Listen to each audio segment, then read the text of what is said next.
Pernahkah Anda melihat seseorang dihina, diremehkan, bahkan diserang dengan kata-kata tajam, namun ia hanya tersenyum tipis dan memilih diam? Banyak orang mengira itu kelemahan. Banyak orang menyangka itu ketakutan. Bahkan ada yang menilai itu tanda kekalahan. Namun dalam kebijaksanaan Jawa kuno, diam justru adalah bentuk perlawanan paling halus dan paling berbahaya. Ada satu rahasia yang jarang dibicarakan secara terbuka. Rahasia ini tidak ditulis di papan pengumuman, tidak diajarkan di ruang-ruang kelas. Ia diturunkan secara lirih, dari laku ke laku, dari batin ke batin. Rahasia tentang bagaimana seseorang menjaga pusat dirinya tetap utuh ketika dunia berusaha mengguncangnya. Mengapa orang Jawa memilih diam saat diserang? Apakah itu sekadar budaya sopan santun? Atau ada strategi batin yang sedang bekerja di balik layar? Bayangkan sebuah danau yang tenang. Ketika batu dilempar ke permukaannya, riak muncul. Namun kedalaman danau tetap sunyi. Di sanalah kekuatannya tersembunyi. Bukan pada permukaan yang bergetar, tetapi pada kedalaman yang tak tergoyahkan. Dalam tradisi Jawa, manusia dipahami bukan hanya sebagai tubuh dan pikiran. Ada pusat batin yang disebut panjar, titik keseimbangan, poros kesadaran. Ketika seseorang bereaksi secara emosional, pusat itu goyah. Namun ketika ia memilih diam, ada sesuatu yang sedang dijaga. Diam bukan sekadar tidak berbicara. Diam adalah keputusan. Diam adalah kendali. Diam adalah pengumpulan daya. Dan inilah yang jarang dipahami. Dalam video ini, kita akan membuka lapisan demi lapisan makna di balik sikap diam itu. Kita akan menelusuri jejaknya dalam lagu spiritual Jawa, dalam kisah para leluhur, dan dalam praktek batin yang nyaris terlupakan.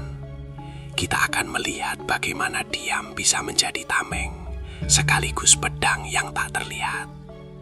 Namun berhati-hatilah, karena setelah Anda memahami ini, Anda tidak akan lagi melihat diam dengan cara yang sama. Dan mungkin Anda akan menyadari bahwa selama ini, setiap kali Anda memilih diam, ada kekuatan yang sebenarnya sedang bekerja di dalam diri Anda tanpa Anda sadari. Kita mulai dari akar yang paling tua. Tempat pengetahuan ini pertama kali dijaga dalam sunyi. Sebelum kita melangkah lebih jauh, saya ingin tahu sesuatu. Dari kota mana Anda menonton video ini? Tuliskan di kolom komentar. Sebutkan kota Anda. Karena pengetahuan ini, meski lahir dari tanah Jawa, tidak pernah dibatasi oleh batas wilayah. Ia berbicara kepada siapa saja yang pernah memilih diam saat dunia menekan. Sekarang, mari kita kembali ke akar. Dalam naskah-naskah kuno Jawa, seperti Serat Wedatama dan Serat Wulangreh, ada satu laku yang selalu diulang-ulang. Menata rasa sebelum menata kata. Para leluhur memahami bahwa manusia bukan hanya makhluk sosial, tetapi makhluk energi. Setiap reaksi adalah pancaran daya. Setiap amarah adalah kebocoran tenaga. Dalam ajaran kejawen dikenal konsep ngelmu iku kalakone kanthi laku. Ilmu sejati bukan dihafal, tetapi dijalani. Dan salah satu laku yang paling tinggi adalah hening. Hening bukan berarti kosong. Hening adalah keadaan sadar penuh, namun tidak terpancing. Mengapa ini penting? Karena dalam kosmologi Jawa, manusia berada di tengah pusaran 4 unsur batin: amarah, nafsu, ambisi, dan ketakutan. Jika salah satu unsur itu mengambil alih saat kita diserang, maka pusat kita goyah. Dalam bahasa simboliknya, pancer tergeser. Dan ketika pancer tergeser, keputusan kita bukan lagi berasal dari kesadaran, melainkan dari reaksi. Para wali dan para pertapa tidak pernah mengajarkan reaksi spontan sebagai kekuatan. Justru sebaliknya, mereka melatih diri untuk menahan gelombang pertama, bukan untuk menekan emosi, tetapi untuk melihatnya tanpa dikuasai olehnya. Ada alasan mengapa banyak ajaran ini tidak dituliskan secara gamblang. Karena jika diajarkan tanpa kesiapan batin, ia mudah disalahpahami sebagai sikap pasif. Padahal, diam dalam laku Jawa bukan pasif. Ia adalah posisi netral yang strategis. Seperti busur yang ditarik mundur. Ia tampak mundur, tetapi sesungguhnya sedang mengumpulkan tenaga untuk melesat lebih jauh. Dalam sejarah kerajaan-kerajaan Jawa, strategi halus sering lebih diutamakan daripada konfrontasi terbuka. Diplomasi, pengendalian diri, dan ketenangan adalah kekuatan yang lebih dihargai daripada ledakan amarah. Ini bukan kelemahan budaya, ini adalah bentuk kecerdasan batin yang telah teruji berabad-abad. Sayangnya, di zaman modern, diem sering dianggap tidak tegas. Dunia hari ini memuja suara yang keras, respon cepat, dan pembelaan instan. Namun, kebijaksanaan lama berbisik berbeda. Siapa yang mampu menahan diri, dialah yang menguasai diri. Dan disinilah letak rahasianya. Diem bukan sekedar etika sosial. Ia adalah teknik menjaga poros kesadaran tetap tegak, meski badai datang dari segala arah. Sekarang kita akan masuk lebih dalam. Apa sebenarnya yang terjadi di dalam batin seseorang ketika ia memilih diam saat diserang? Sekarang dengarkan baik-baik. Ketika seseorang menyerang Anda, baik dengan kata-kata, fitnah, atau penghinaan, yang pertama kali terpancing bukan tubuh Anda, bukan juga logika Anda. Yang terpancing adalah lapisan paling reaktif dalam diri Anda, ego. Ego ingin membalas, ego ingin membuktikan, ego ingin menang saat itu juga. Dan disinilah kebanyakan orang kalah, bahkan sebelum pertarungan dimulai. Orang Jawa kuno memahami satu hal yang jarang disadari. Reaksi cepat adalah pintu masuk kekalahan batin. Begitu Anda terpancing, pusat Anda tergeser, nafas berubah, suara meninggi, pikiran menyempit, kesadaran menyusut hanya menjadi satu dorongan, membalas. Padahal dalam laku batin, momen pertama itulah yang paling menentukan. Bayangkan, diri Anda seperti gunung.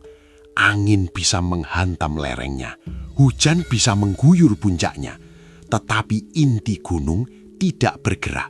Ia diam, bukan karena lemah, tetapi karena ia tahu siapa dirinya. Diam dalam tradisi Jawa adalah teknik untuk kembali ke pusat sebelum berbicara. 1 detik hening, 1 tarikan nafas dalam, 1 keputusan untuk tidak membiarkan energi bocor. Sekarang, tarik nafas perlahan. Rasakan udara masuk ke dada Anda. Tahan sejenak, lalu hembuskan perlahan. Dalam momen itu, Anda sedang melakukan sesuatu yang sangat sederhana, namun sangat kuat. Anda memutus rantai reaksi otomatis. Orang yang tidak menguasai dirinya akan mengira diam itu takut. Padahal diam adalah proses membaca situasi dengan lebih luas. Saat orang lain tenggelam dalam emosi, Anda berdiri sedikit lebih tinggi, melihat pola, melihat motif, melihat kelemahan yang tersembunyi. Itulah sebabnya banyak orang Jawa tampak tenang saat diserang. Mereka tidak terburu-buru masuk ke arena yang sama. Mereka menunggu, mereka mengamati, mereka membiarkan lawan menghabiskan energinya sendiri. Ada pepatah yang jarang dibahas, air yang paling dalam tidak beriak. Bukan karena tidak ada arus, tetapi karena arusnya bergerak di bawah permukaan. Diam adalah arus bawah itu. Namun jangan salah, diam bukan berarti memendam luka tanpa kesadaran. Diam yang sejati adalah sadar penuh terhadap apa yang terjadi di dalam diri. Anda mengakui amarah itu ada. Anda melihat dorongan untuk membalas, tetapi Anda tidak memberinya kendali. Dan disitulah kekuatan mulai terbentuk. Karena ketika orang lain kehilangan kendali dan Anda tetap utuh, siapa sebenarnya yang lebih kuat? Sekarang pertanyaannya, apa yang sebenarnya sedang Anda jaga ketika Anda memilih diam? Disitulah rahasia berikutnya tersembunyi. Sekarang, saya ingin Anda benar-benar fokus.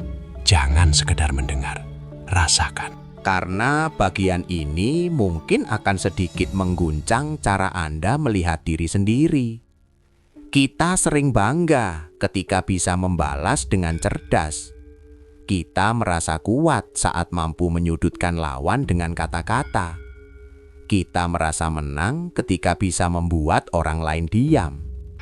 Tetapi dalam lagu batin Jawa, itu bukan kemenangan.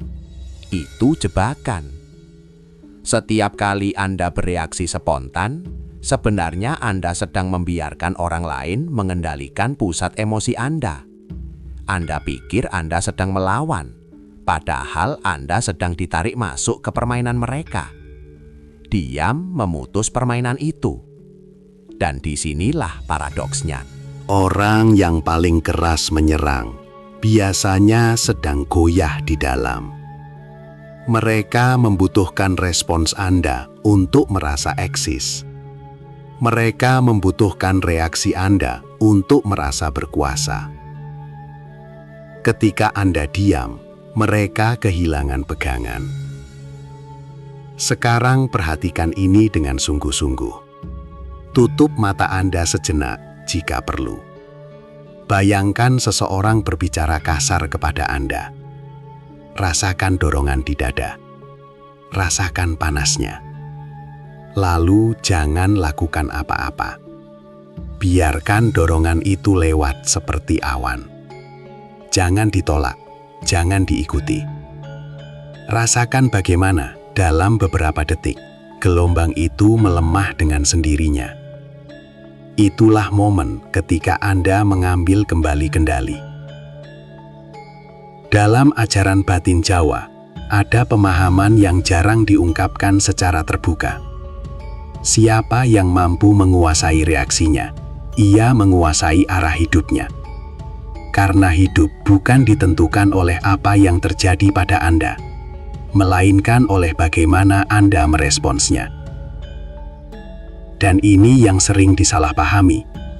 Banyak orang mengira diam berarti membiarkan diri diinjak-injak. Tidak.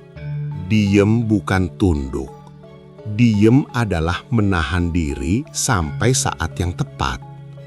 Seperti panah yang tidak dilepaskan sembarangan. Ketika waktunya tiba, orang yang menjaga pusatnya tetap utuh akan bertindak dengan presisi.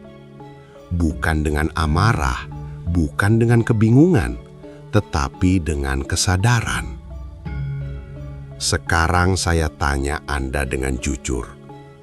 Berapa kali dalam hidup Anda menyesal karena terlalu cepat bereaksi? Dan berapa kali Anda justru selamat karena memilih diem?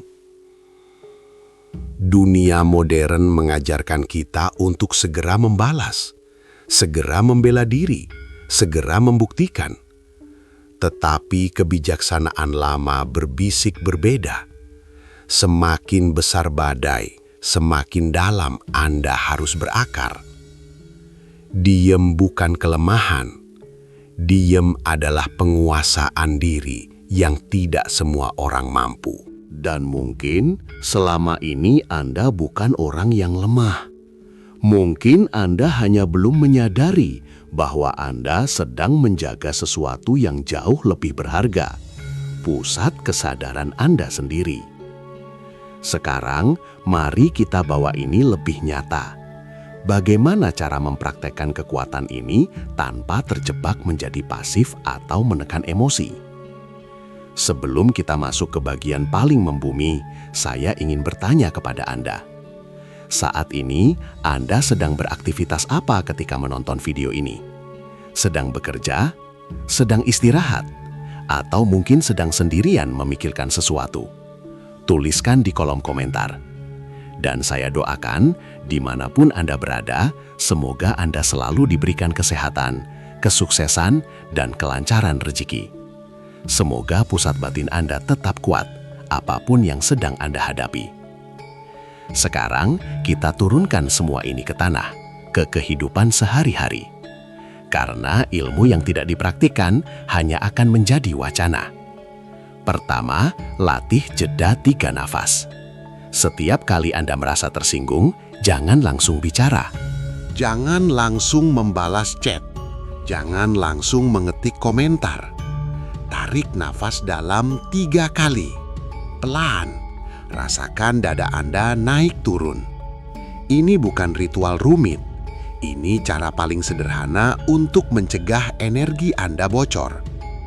Banyak konflik rumah tangga, pekerjaan, bahkan persahabatan bisa selesai hanya dengan 3 nafas yang sadar. Kedua, tunda respons.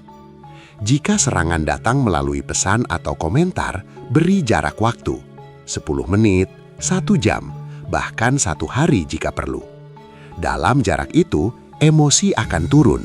Dan saat emosi turun, akal kembali bekerja. Orang yang langsung membalas sering menyesal. Orang yang menunda sering melihat hal yang sebelumnya tak terlihat. Ketiga, bedakan harga diri dan ego. Tidak semua serangan perlu ditanggapi. Tidak semua opini orang lain perlu dikoreksi.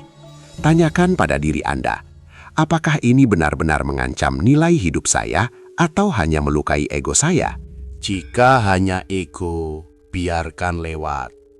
Namun hati-hati, diam bukan berarti memendam hingga meledak. Jika sesuatu benar-benar melanggar batas, tetaplah tegas. Bedanya, ketegasan yang lahir dari pusat batin terasa tenang, tidak meledak-ledak. Suaranya stabil, kalimatnya jelas, tidak perlu keras untuk kuat. Kesalahan umum saat mempraktekkan ini adalah menekan emosi sambil berpura-pura kuat. Itu bukan diam yang sadar, itu penumpukan yang berbahaya. Diam yang benar adalah sadar penuh terhadap apa yang Anda rasakan, namun memilih waktu dan cara terbaik untuk bertindak. Mulai dari hal kecil. Ketika seseorang memotong pembicaraan Anda, ketika rekan kerja menyindir, ketika keluarga berkata tidak menyenangkan, latih jeda, latih napas, latih melihat sebelum bereaksi. Karena pada akhirnya, kekuatan diam bukan untuk membuat Anda terlihat bijak di depan orang lain. Ia untuk menjaga agar batin Anda tidak mudah diguncang oleh hal-hal kecil. Dan dari situlah, hidup perlahan terasa lebih ringan. Sekarang Anda sudah tahu, diam bukan tanda kalah. Diam bukan tanda takut. Diam bukan ketidakmampuan membalas. Diam adalah pilihan sadar untuk tidak menyerahkan pusat diri kepada orang lain. Setiap kali Anda terpancing dan Anda memilih bereaksi tanpa kendali, Anda sedang memberi orang lain akses ke batin Anda. Anda membiarkan mereka mengatur emosi Anda, mengacaukan pikiran Anda, bahkan menentukan arah tindakan Anda. Pertanyaannya sederhana. Siapa yang sebenarnya berkuasa saat itu?